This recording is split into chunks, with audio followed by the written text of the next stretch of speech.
আমরা এখন অর্ককে নিয়ে একটু ডাক্তারের কাছে যাচ্ছি, কারণ এই 3 দিন ধরে যে কি পরিমাণে একটা টেনশন চলছে আমাদের মুখ চোখগুলো দেখেই বুঝতে পারছো। আমি ডাক্তারের কাছে যাই, তারপরে এসে তোমাদেরকে সব ক্লিয়ারলি বলছি কি হয়েছে না হয়েছে। ভীষণ টেনশনের মধ্যে যাচ্ছি আজ প্রায় 3 দিন ধরে। কি হলো বলতে নেই এটা। নিশ্চয়ই অর্ক ডাক্তার দেখাতে এখানে ওয়েট করছি এখন। ডক্টর এখন ঢোকেনি, 5 নম্বরে নাম আছে, এখন ওয়েট করতে হবে। আর এই এখন প্যাক দেওয়ার ভয়ে, মানে ইঞ্জেকশন দেওয়ার ভয়ে এখন কাঁদছে। আবার এদিকে যেতে নেই, এদিকে চলে বদমাশি করতে নেই। আর শরীরটা পুরো শুকিয়ে দিয়েছে, পুরো না খেয়ে না দিয়ে, টাইমে ঘুম নেই। কি হলো বৃষ্টি, মুড অফ কেন? ঘর কিনবে একটা?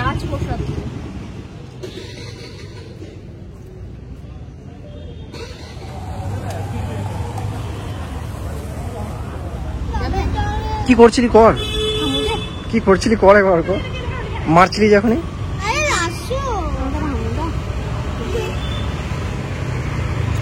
আর নিতে পারছি না ভালোবাসা, নিতে পারছি না। এত ভালোবাসা রাখিস কোথায় অর্ক? অর্ক এত ভালো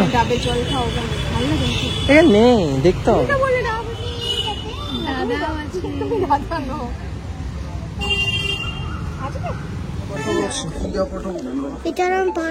বাবা আমি এখানে বসতে পারবো? ভালোই বসেছিলিস তো বাবা, একটু বেশি কি দিল।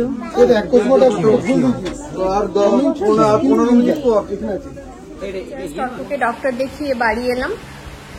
তো ডক্টর যেটা মেন ওর প্রবলেম হয়েছে সেটা হচ্ছে এই কিছুদিন ধরে ওর বাঁ দিকের বুকটা, যেখানে আমাদের হার্টটা মানে হৃদপিণ্ডটা থাকে, সেইখানটাতে ওর প্রচুর পরিমাণে ব্যথা বাঁ দিকে। তো কদিন তো যাচ্ছে যাতা অবস্থা। ডক্টরের কাছে নিয়ে গেছিলাম, ডক্টর টেস্ট দিয়েছে, যে এক্সরে আরও কি টেস্ট দিয়েছে, হলো কালকে করানো হবে। প্রীতম কাজে চলে গেছে। এর মাঝখানে একটা ঘটনা, প্রীতমের বার্থডে, ওই জন্য কেক অর্ডার করেছিলাম। ওই টাইমে কেক দিতে এসছে, ঘুরে গেছে। মানে এত মানে কি বলবো, মানে প্রীতমের বার্থডের সময়টাতে এরকম কেন হয় আমি জানি না। ঠিক আগের বছরও এই সেম জিনিস হয়েছিল। এই বছরটা ভেবেছিলাম আমি আমার মতো করে একটু স্পেশালভাবে করবো, মানে সেটাতেও বাধা পড়ছে। আমি জানি না কেন, মানে ওর বেলাতেই কেন এত, মানে আমি বুঝি না। ও সবার জন্য করবে বার্থডে এইসব, কিন্তু ওর বেলাতে যখন আমরা কিছু করতে পারবো তখন এই জিনিসগুলো হয়, আমি বুঝি না কেন। তো আমি এবারে ভেবেছি না করবো, ঠিকঠাক করে করবো। তো যাই হোক কিছু একটা ম্যানেজ করা হলো কেকের ব্যাপারটা। দাদা বললো যে আমি ম্যানেজ করেছি, যাবো, গিয়ে ওখান থেকে নিয়ে তারপর তোকে কেকটা মানে দিয়ে আসবো, ওটাই বললো। কারণ আমি যে টাইমটা ছিলাম না সেই টাইমটাতে ওরা এসেছিলো, আর আমাকে জানাইও নি আগের দিনকে যে ওই টাইমে আসবে। একবার যদি জানিয়ে দিত তাহলে মানে এই জিনিসটা হতো না। আবার হতো না বলবো না, কারণ হঠাৎ করে এমার্জেন্সিতে বেরোতে হয়েছে। মানে এমন একটা হয়েছে, ওরা তো মানে হ্যারাসমেন্ট হলো, মানে আমারও মানে যা তা অবস্থা, মানে এদিক থেকে ওদিক, ওদিক থেকে এদিক, ছোটো ছোটো, তার মধ্যে ওখানে ডক্টর এতক্ষণ দেরি করেছে।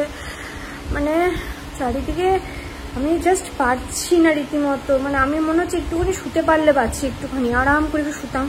আর এই 3 দিন রাত আমি জাগা বলতে পারো, তার কারণ হচ্ছে অর্কর বুকে ব্যথাটা হচ্ছে। এবার মা তো খারাপ চিন্তাটাই আসবে, মায়েদের দেখবে, মাদের তো ভালো চিন্তাটা আসে না। বিশেষ করে আমার ভালো চিন্তা আসে না হুট করে, কারণ আগের বছর এই টাইমটাতে আমার মনে আছে, এই সময়টাতে আমি পড়ে গেছি বিছানায়। এতটাই খারাপ আমার অবস্থা তখন, মানে আস্তে আস্তে আমাকে পুরো বিছানায় টেনে নিয়েছে তখন।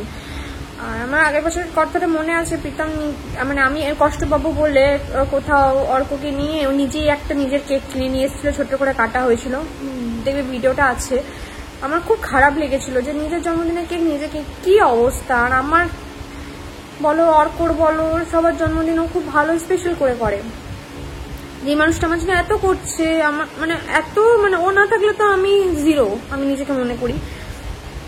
আজকে যে বৃষ্টি একটা জায়গায়, মানে যতই হোক, তোমরা যতটুকুই চেনো আমাকে না, শুধুমাত্র এই মানুষটার জন্যই চেনো। কিন্তু আমি মনে করি প্রতিটা পুরুষের সাকসেসের পেছনে যেমন একজন করে মহিলা থাকে, তেমন প্রত্যেকটা মহিলার মানে মেয়েদের সাকসেসের পেছনেও না পুরুষ থাকে কিছু কিছু। তো আমার স্বামী হচ্ছে সেটা। তো প্রীতম না থাকলে আমি তো কিছুই না আমি মনে করি নিজেকে। তো জানি না কতটা কি হবে, আমি চেষ্টা করছি আমার মতো করে। অর্ক এখানে কার্ড বানাচ্ছে, অর্করও শরীরটা ভালো নেই। টেস্টে অর্ককে এটা কিনে দিয়েছে, এই পেন্সিল বক্সটা দেখিয়ে দিয়েছি যারবার। অর্ক বুকে মানে টেস্ট ফেস দিয়েছে, যতক্ষণ না টেস্টের রিপোর্টগুলো আসছে ততক্ষণ তো আমি তো নিশ্চিন্ত নই, প্রীতমও নিশ্চিন্ত নয়। এবার কি আসবে টেস্টের রিপোর্টে আমি জানি না। ডক্টর বললো বাঁ দিকে বুকে ব্যথাটা তো ভালো না, এবার আমি জানি না গো, আমি কিচ্ছু বুঝতে পারছি না। মানে আমার কিছু বলার মানে ভাষা নেই। আমি যখন ডক্টর দেখাতে গেছি তখনও মানে আমি মানে একটু নিজেকে পজিটিভ ভেবতে থেকে হয়তো হতে পারি একটু, এটা তো আবার বললো টেস্ট করো তারপরে বলতে পারবো। এমনি আদারওয়াইজ অর্ক ঠিক আছে। অনেকে বলে অর্ক চেহারা খারাপ হয়ে গেছে। আমি ডক্টরকে গিয়ে আগে শুনে ডক্টর বলছে ওর ওয়েট একদম ঠিক আছে, চেহারা তো যাবেন না। তো কিছু কিছু মানুষ আমি দেখেছি বাইরে থেকে দেখে এত বাজেভাবে জাজমেন্ট দেয় না, মানে এত খারাপ লাগে কিছু কিছু জায়গায়, ভীষণ খারাপ লাগে। আমার নিজের টেনশন, মানে তোমরা এটা ভাবো না যে তোমরা নিজেরা তো এগুলো বলে পার পেয়ে যাও, একটা মায়ের উপর দিয়ে কি যায় এগুলো বোঝো না তোমরা, যে একটা কতটা টেনশন হয় মাদের। যাই হোক, আমি কালকে যতক্ষণ না টেস্টটা করানো হচ্ছে ততক্ষণ আমি বলো প্রীতম বলো বাবা মায়ের তো ওইদিকে টেনশন হচ্ছে, দাদারও মানে সবাই একটা টেনশনের মধ্যে দিয়ে একটা জুটছি আমরা এই মুহূর্তে দাঁড়িয়ে। কতটা কি হবে টেস্টগুলো হলে আমি জানতে পারবো। এখন দাদা কেকটা দিয়ে গেলে দাদা যাবে বললো, দাদা একটা জিনিস আমাকে করলো, নাহলে প্রীতমের না মানে এবছর বার্থডেটা মানে পুরো স্পয়েল হয়ে যেত। আমি তো বিশাল কিছু করতে পারি না। দেখো প্রথম কথা আমি সারপ্রাইজ প্ল্যান করতে পারি না বলবো না, বাট আমার আশেপাশে এমন কিছু নেই যেগুলো গিয়ে আমি মানে পায়ে হেঁটে আনতে পারবো, সব দূরে দূরে। আর নাহলে গাড়ি করে যেতে হবে, কিন্তু আমি তো গাড়ি চালাতে মানে স্কুটি চালাতে পারি না, প্রথম কথা তোমরা জানো। আমাকে শিখতে হবে, আমি মানে বুঝতে পারছি আমাকে শিখতে হবে, নাহলে না ভীষণ প্রীতমের উপর চাপ পড়ে যাচ্ছে। স্কুটিটা না আবার স্কুটিটা আমাকে তার আগে কিনতে হবে, কিনে তো সবে শিখতে হবে। কিনে মনে নেবো একটা বড় অ্যামাউন্ট যে বার করবো আমি, সেটাও আমি পারছি না এই মুহূর্তে দাঁড়িয়ে। তো চলো, একটা কথা, আমি যখন ডাক্তার দেখাতে গেছি ওখানে না অনেকজনের সাথে দেখা হলো, প্রায় 3 জনের সাথেই দেখা হয়েছে। সবাই এসে সামনে থেকে কথা বললো। হ্যাঁ, আমার এটা খুব ভালো লাগলো। প্রথমেই একজন কথা বললো আমি যখন ভেতর দিকে ঢুকি, তারপরে আরেকজন এলো, একদম ছোট্ট বাচ্চা, দেখবে ভিডিও আছে ওর সাথে, আমার নামটা ভুলে গেছি জানো। এত কিউট বাচ্চাটা, চুপচাপ আছে বসে, আমি দেখছি, আমি আবার কোলে নিলাম ওকে, আবার নামটা ভুলে গেলাম, কি নাম বললো? হ্যাঁ, শ্রেষ্ঠা বললো, শর্মিষ্ঠা বললো, বাবা শ্রেষ্ঠা বললো। আমার ছেলের না সব মনে থাকে জানো, শ্রেষ্ঠা বললো মনে হয়, আমি না একদম মনে রাখতে পারি না। না, মেয়ের আন্টি হয় বাবা। কি শ্রেষ্ঠা বললো? শ্রেষ্ঠা আন্টি, আচ্ছা শ্রেষ্ঠা। তো আমার না সত্যি মনে নেই নামটা, মানে জানি না ভুল বললাম কি না, খারাপ লাগতেও পারে। তো খুব ভালো লাগলো ওর সাথে অনেকক্ষণ আমি কথা বললাম। আর একজন এলো, তো ও মানে বিয়ে হওয়া নয়, মানে কম বয়সী মনে হলো মেয়ে। তো ওর সাথে একটু কথা মানে হালকা করে, বাট শ্রেষ্ঠা ও যা বলছে শ্রেষ্ঠা আন্টি, তো ওর সাথে অনেকক্ষণ ধরে কথা হলো। তারপরে ডক্টর দেখিয়ে বাড়ি এলাম আমরা।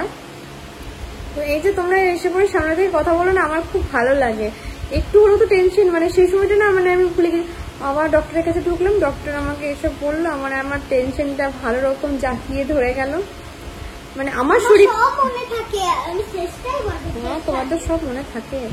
তো আমি ঠাকুরকে ডাকছি, ঠাকুর যেন টেস্টের রিপোর্টগুলো অন্তত ভালো আনে। আমি সবসময় ঠাকুরকে ডাকছি যে যেন টেস্টের রিপোর্টগুলো না ভালো, মানে যতক্ষণে টেস্টের রিপোর্টগুলো আমার হাতে আসছে ততক্ষণ আমার একটা টেনশন।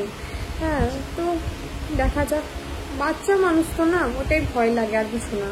কি বলবো, মানে আমি আজকে ভিডিওটা না এখানেই শেষ করছি। মানে আমার ভালো লাগছে না মন মেজাজ, জানো, আমার একদম মনটা ভালো নেই। এবার তো আজকের ভিডিওটা এখানেই শেষ করছি। সবাই ভালো থেকো, সুস্থ থেকো, আর সকলকে ভালো রেখো। টাটা।